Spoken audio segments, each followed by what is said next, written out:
Dans une démarche de foi typiquement protestante, la foi ne s'oppose pas à la raison. Notre confiance en Dieu est vécue dans une tension féconde avec ce que nous appelons parfois l'intelligence de la foi. Nous essayons de garder notre esprit critique, nous évaluons avec notre intelligence les discours et les pratiques religieuses, même si la confiance en Dieu nous demande un lâcher-prise et un saut de foi dans l'inconnu. Nous vivons cette démarche avec une certaine lucidité spirituelle à partir de notre raison. Nous faisons constamment des discernements par notre intelligence, qui est également éclairée évidemment par l'Évangile et par cet esprit qui habite en nous. Et cette lucidité spirituelle nous aide aussi à décrypter l'actualité dans notre monde. C'est très précieux en ce moment même. Le texte de l'Évangile de Luc que nous avons lu ce matin nous parle de cette lucidité spirituelle que nous sommes invités à avoir dans notre démarche de foi. Il déploie 3 petites paraboles qui mettent en scène 3 domaines de notre vie de foi où nous devons faire fonctionner notre raison pour éviter de tomber dans des pièges qui pourraient paradoxalement nous éloigner de Dieu et de nos semblables. Dans la première parabole, Jésus parle d'un aveugle qui conduit un autre aveugle et tous deux tombent dans un trou.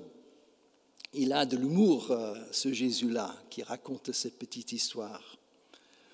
Le message semble simple. Il s'agit de nous aider à réfléchir sur les maîtres que nous suivons dans notre vie. Les personnes qui se proposent au marché des idées et des croyances de notre monde ne se valent pas pareillement. Et nous avons besoin du discernement pour faire la part des choses dans ce qu'elles disent, pour choisir ce que nous intégrons dans notre façon de penser, de croire ou de vivre. Prenons juste quelques exemples. C'est triste à dire, mais comment ne pas voir dans cette petite parabole M. Poutine qui crache ses idées complotistes et révisionnistes pour justifier sa décision de faire la guerre en Ukraine et tous ces hommes autour de lui qui le suivent aveuglément comme un seul homme.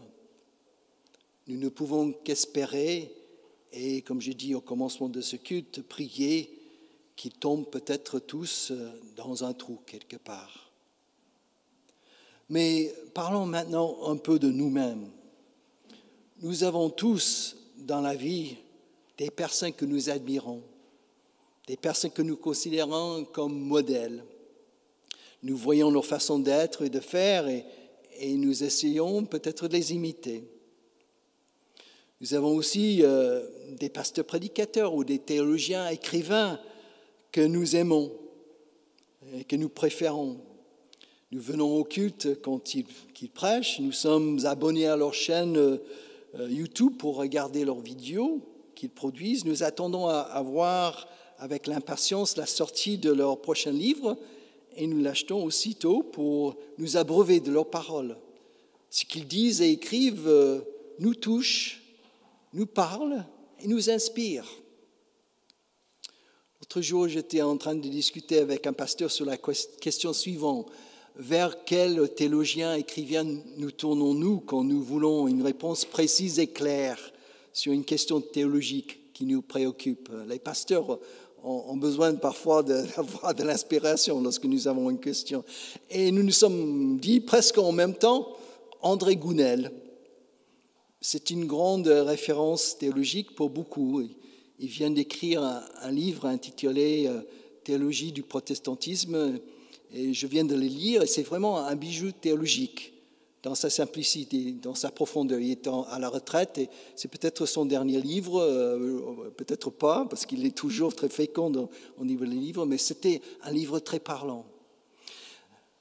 Autrement dit, d'avoir des modèles dans la vie, d'avoir des pasteurs prédicateurs ou des théologiens écrivains préférés comme André Gounel, c'est ce qu'il y a le plus normal dans la vie.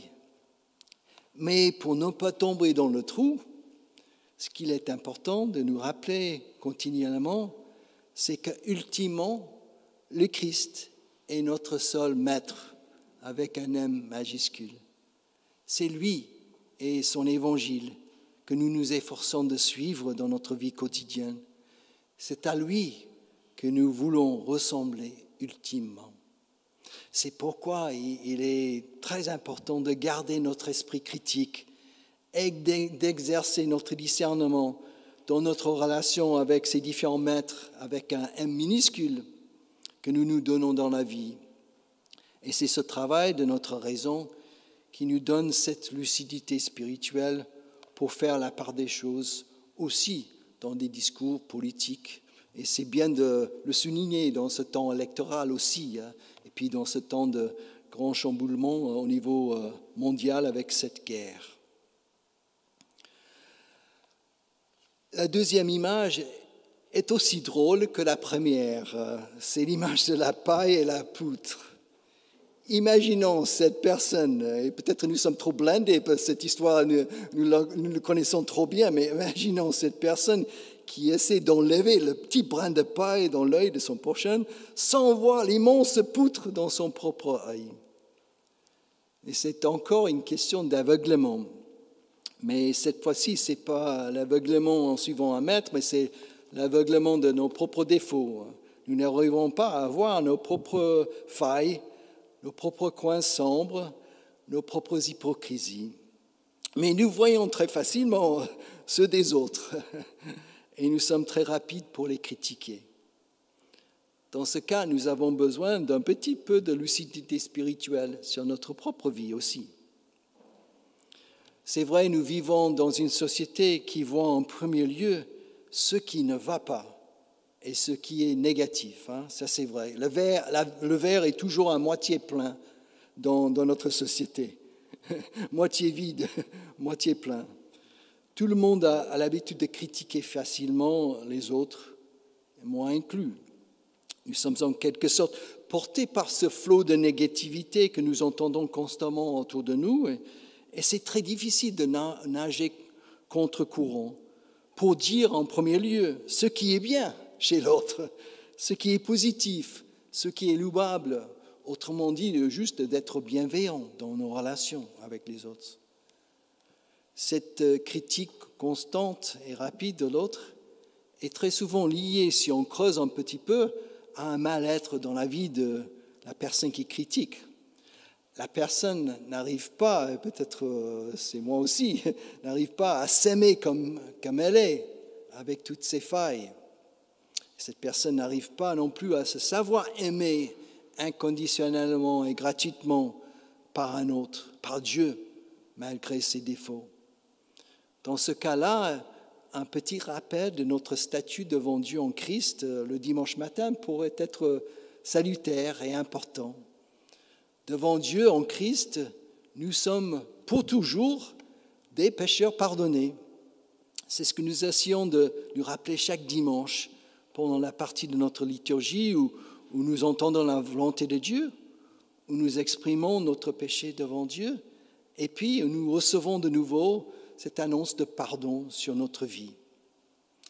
L'Évangile prononce d'abord sur nous une parole positive, une parole bienveillante, une parole de grâce. Et si nous arrivons à l'intégrer dans notre vie, nous aurons cette lucidité spirituelle pour voir nos propres défauts afin d'être plus indulgents avec les défauts des autres. En nous rappelant que nous sommes tous des pécheurs pardonnés, nous serons plus aptes à prononcer sur les autres des paroles qui font du bien, des paroles de bénédiction, qui font avancer, au lieu des critiques parfois souvent stériles qui rabaissent et qui paralysent l'autre. La dernière image que nous propose notre texte du jour, c'est celle des deux arbres. Rien de drôle dans cette image-là. Donc les deux premiers, c'était assez drôle, mais cette image est moins drôle. Un bon arbre ne produit pas de mauvais fruits, et un mauvais arbre ne produit pas de bons fruits. Chaque arbre se reconnaît à son propre fruit. C'est assez logique. Et Jésus conclut en parlant de la source des fruits dans notre vie. Et c'est peut-être là le point de cette parabole, la source des fruits, c'est notre cœur, notre intériorité. C'est la racine. L'homme bon tire le bon trésor de son cœur.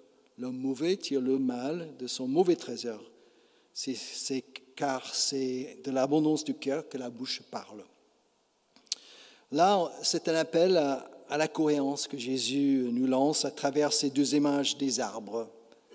Et c'est encore une démarche de lucidité spirituelle. Il nous invite donc à examiner ce qui fonde nos paroles et nos actes, leurs racines.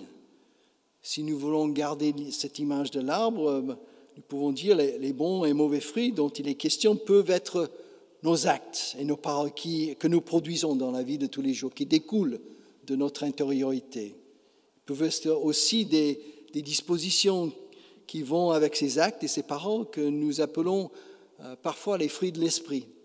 Amour, joie, patience, bonté, bienveillance, fidélité, douceur et maîtrise de soi, tout ça. Il y a une expression en anglais qui pourrait nous aider à voir cette relation entre la racine et le fruit.